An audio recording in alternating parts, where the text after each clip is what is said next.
Good morning, dear students. Today we are going to start our chapter number 4. The name of our chapter is The Ashes That Made Trees Bloom. What is the name of our chapter? The Ashes That Made Trees Bloom. Ashes. What is the meaning of ashes? Ashes means राख. Bloom मतलब सुनहरा बना देना, अच्छा, blooming, खिलखिला हुआ। क्या मतलब है इस चैप्टर में कि जो राख है वो ट्री को बहुत खिला देती है, मतलब बहुत हरा भरा कर देती है। How is it? Okay, so how the name of this chapter belongs to this story. We will read about the story in this chapter. Okay, so before start the chapter number 4, I want to discuss about the story. Here is the story about an honest और hard working old couple. एक बहुत old couple और बहुत ईमानदार मेहनत करने वाला couple होता है जिसके पास एक डॉग होता है, उनका एक पालतू कुत्ता होता है. The neighbors are troublesome and the dog dies a sad death. Neighbours की वजह से जो एक डॉग है वो बहुत सैड, उसकी डेथ हो जाती है. The spirit of the dog gives solace and support to his master in unexpected ways. Means how the writer wants to say that कि जो एक हार्ड वर्किंग कपल है, ऑनेस्ट कपल है, उनके लिए जो उनका डॉग है उसकी डेथ हो जाती है नेबर्स की वजह से. लेकिन जो डॉग की आत्मा है, फिर भी वो आफ्टर डेथ वो अपने जो मास्टर की है हेल्प और सपोर्ट करने के लिए वो आता है. So what we read in the story, so let's start. Okay. In the good old days of the daimyos, here I want also explain the difficult words. Daimyos. What is the meaning of daimyos? Daimyos in 19th century Japan. It is a Japan tale story. First of all, I will tell it is a Japan tale, Japanese story. Okay. 19th century में Japan के wealthy land owners थे, मतलब जो बहुत बड़े अमीर आदमी थे. Okay. In the good old days of the daimyos there lived an old couple whose only pet was a little dog. Having no children, they loved it as though it were a baby. पुराने दिनों की बात है, डैमियोस के दिनों की बात है. डैमियो के जब मतलब बहुत वेल्दी, अमीर, धनी लोग रहते थे, उस टाइम एक ओल्ड कपल था जिसके पास एक पेट डॉग था, एक छोटा सा कुत्ता था, पालतू कुत्ता. क्योंकि उनके पास कोई बच्चा नहीं था इसलिए वो उसको अपने एज ए बेबी की तरह उसको प्यार करते थे. The old dame made it a cuisine of blue crepe and at a mealtime muco, for that was its name. क्या था वो, मतलब उसके लिए उन्होंने बहुत अच्छे से उसका ध्यान रखते थे, उसको उसके ब्लू कलर के कपड़े पहने हुए थे और उसका नेम क्या था, Muko. Would sit on its edge snug as any cat. Snug means बहुत कंफर्टेबल, वो बैठता था उसके लिए, मतलब बहुत कंफर्टेबल प्लेस था. The kind people fed the pet with tidbits of fish from their own chopsticks and all the boiled rice it wanted, thus treated the dumb creature, loved its protectors like a being with the soul. मतलब कहने की बात क्या है, जो old couple था वो उस डॉग का ध्यान ऐसे रखता था. उसके खाने के लिए सारी चीज़ें थी, टिबिट्स मतलब जो बिस्किट्स वगैरह थे और राइस, जो भी वो खाना चाहता था वो उसके लिए सब कुछ उपलब्ध करवाते थे. वो उसका ऐसे ध्यान रखते थे लाइक अ ह्यूमन चाइल्ड, जैसे हम माँ बाप अपने बच्चे का ख्याल रखते हैं वैसे वो अपने पेट डॉग का ख्याल रखते थे।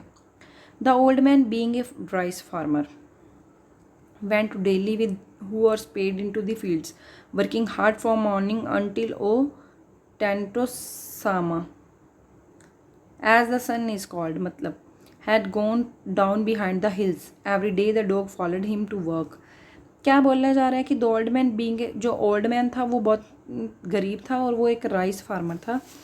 Went daily with her spade अपने औजारों के साथ, ठीक है, her spade into the fields, खेतों में जाता था, working hard from morning until ओ टेंटोसामस। टेंटोसामा, here is the meaning of टेंटोसामा इज, मतलब जब तक सूर्य ढल नहीं जाता था। Had gone down behind the hills, जब तक सूरज जो था पहाड़ों के पीछे छुप नहीं जाता था। Every day the dog followed him to work, जब भी वो वर्क पे जाता था तो डॉग उसको फॉलो करता था, उसके पीछे पीछे जाता था। Never once harming the white heron that walked in the footsteps of the old man to pick up the worms. Dog उसके पीछे पीछे उसको फॉलो करता हुआ जहाँ पे वो काम करने के लिए रुकता था वहाँ पे उसके पीछे रुकता था। For the old fellows was patient and kind to everything that had life and often turned up a sod or purpose to give food to the birds. क्या था, जो ओल्ड फेलो मीन्स जो ओल्ड कपल था वो बहुत दयालु, बहुत सहानुभूति वाला कपल था, मतलब उनके पास सब कुछ था लाइफ में और वो अक्सर क्या थे, बर्ड्स को फूड डालने के लिए भी जाते थे। ओके, इंटेंशनली थी, मतलब उसके उनके अंदर से। One day the dog came running to him putting his paws against spot behind against his legs and motioning with his head to some spot behind. The old man at first thought his pet was only playing and didn't mind it. क्या था, एक दिन क्या हुआ, जैसे ही वो काम पे गया तो डॉग भी उसके फॉलो करते हुए उसके पीछे गया, लेकिन उस दिन क्या था, डॉग था पंजों के साथ। पॉज मीन्स उसके जो पंजे थे, ठीक है, paws, here the meaning of paws, उसके पंजे थे, वो उसकी लेग्स के अगेंस्ट उसको खींचने लगा और अपने हेड को मोशन करने लग गया, मतलब हिलाने लग गया, मतलब वो कुछ कहना चाहता था। द ओल्ड मैन, जो वो पर्सन था, वो पहले तो ये सोच रहा था कि ये उसके साथ खेल रहा है, तो उसने उसकी तरफ ध्यान नहीं दिया।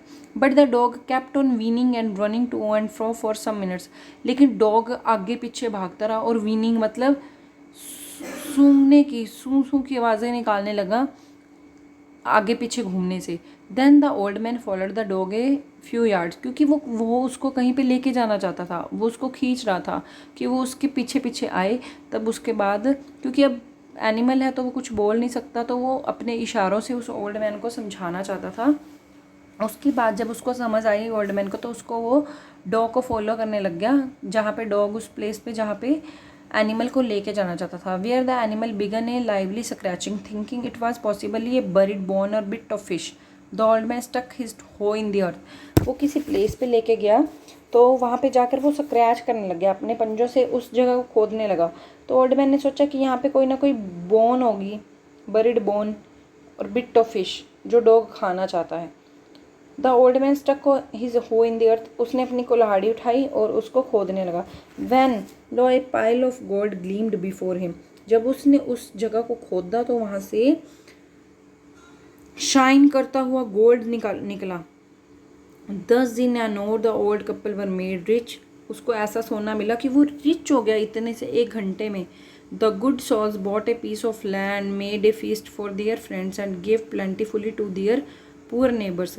जो अच्छे लोग थे, वो ओल्ड कपल बहुत अच्छा था, उन्होंने अपने लिए एक ज़मीन का टुकड़ा खरीदा, made a feast of their friends के लिए कुछ दिया, and gave plentifully to their poor neighbours, और जो उनके गरीब नेबर्स को कुछ ज़रूरत थी उनको दे दिया। As for the dog they patted him till they nearly smoothed him with the kindness. अब डॉग था, डॉग ने उनको ये सब कुछ दिखाया था, वो डॉग को बहुत प्यार, बहुत स्मूथ हाथों से उसको प्यार करने लगे। Now in the same village there lived a wicked old man and his wife, उसी विलेज में अब एक विक्ड मतलब बुरे, clear, here is the wicked मतलब बुरे, मतलब वो मीन्स विक्ड ओल्ड कपल, बुरा कपल, विक्ड ओल्ड मैन रहता था और उसकी wife.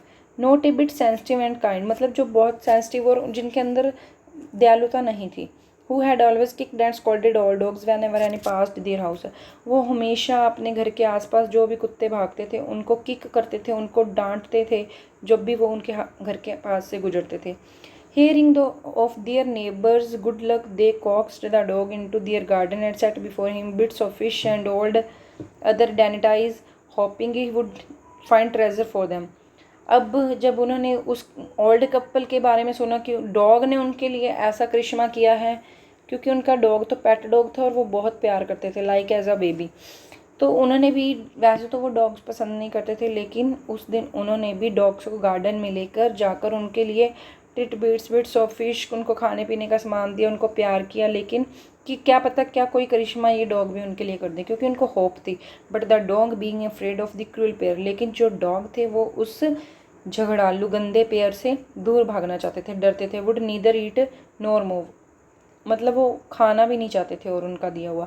Then they dragged him out of the door taking spade and hoe with them, तब उनको वो उसके बाद वो अपने घर के बाहर डॉग को साथ लेके जाते हैं, अपने औजारों को साथ लेके।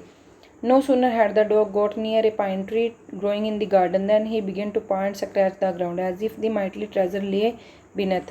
वहाँ पे एक पाइन ट्री होता है वहाँ पे उस गार्डन में, तो वो उसको स्क्रैच करने लग जाते हैं और क्या पता उसके बीच में से कुछ खजाना निकला है। ट्रेजर मीन्स खजाना। Quick wife hand me the spade and hoe cried the greedy old fool as he danced with joy, क्योंकि उसमें से कुछ नहीं निकला। Then the covetous old fellow with the spade and the old crone with the hoe began to dig but there was nothing but a dead kitten. वहाँ पे कुछ नहीं निकला, एक मरी हुई बिल्ली, बिल्ली का बच्चा निकला। The smell of which made them drop there tools and shut there noses, उनके हाथों से उसकी स्मेल सुनकर हाथों से औजार गिर गए और उन्होंने अपने नोज़ को बंद कर लिया। Furious at the dog the old man kicked and beat him to death, मतलब ये सब कुछ देख के उन्होंने सब गुस्सा अपना उस कुत्ते पे निकाला, उसे मारा और उस डॉग को क्या कर दिया, किक किया और मारा, और इतना मारा कि वो उसकी जान ही चली गई। And the old woman finish the work by nearly chopping of his head with the sharp. जो ओल्ड वोमेन थी, विक्ड, वो बुरी वोमेन थी, उसने अपने शार्प हो से, मतलब औजार से, उसका सिर अलग कर दिया। Then they then flung him into the hole and heap the earth over his carcass. उसके बाद उन्होंने उसको ज़मीन में एक गड्ढा खोदा और उसको उसके अंदर दबा दिया। Today we will do only this part of reading of this part of chapter number 4. So read again, watch the video carefully, read line by line, understand the concept. Clear? Here today we will be continue the next part of the chapter. So start your work and do it needful. Thanks. Have a nice day.